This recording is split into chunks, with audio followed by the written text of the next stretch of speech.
السلام عليكم ورحمة الله وبركاته. الحمد لله رب العالمين وبك نستعين ونصلي ونسلم على رسوله الكريم أما بعد. Kukhala, Ngati, Ndadya, Zipatso za Tende.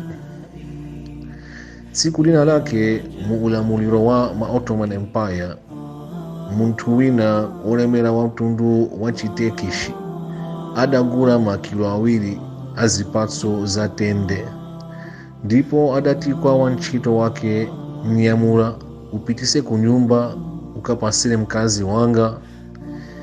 Iye napita ku ntchito yake.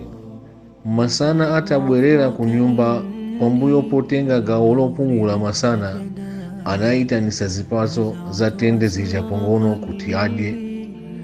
Mkazi wake adamuuza mwamunayo kuti zipatso zonse zadyedwa ndipo palibe zomwe zatsala.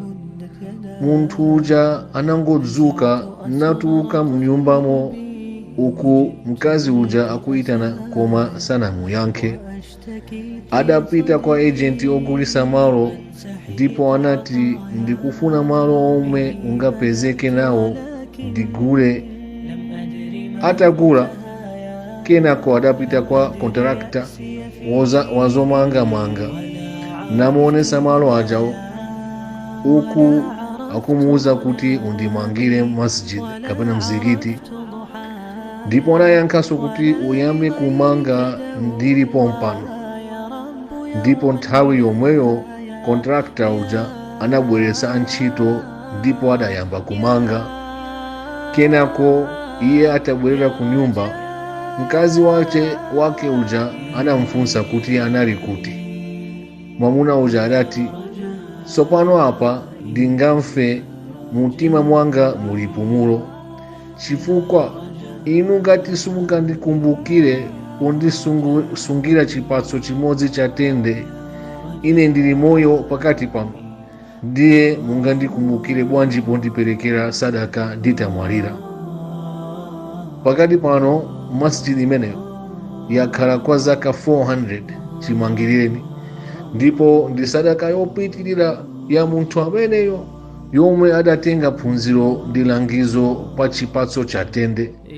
Ndipo masjid imeneyo ili ku Istanbul, ndipo kukula kwake imakwana anthu 200 opemphera. Ndipo dzina lake la mzikiti ija ndija Kukhala, Ngati, Ndadya, Zipatso za Tende. Nde phunziro limene tikutenga apa kuti zisogozere wekha zabwino isanakupeze imfa yako. Usadalire wina kuti akupangira zabwino mwalo mwa iwe mwini, onse adzakuyiwala. Taonani pa nkhani ya Tende yekha munthu watengera phunziro chachikulu ngati imeneyo. Ifeso Allah subhanahu wa ta'ala ngati watifewetsera tiziyikire kapena tizizalire toka zimenezo tikakolola mawa pa tsiku la kiyama. Allah subhanahu wa ta'ala atipase tonse mwayi kuti tikonzekere kukumana ndi Allah subhanahu wa ta'ala pamene tili ndizokwanira zotithandiza kuti tikalowe ku janna. Amin wa hadha. Assalamu alaikum wa rahmatullahi wa barakatuh.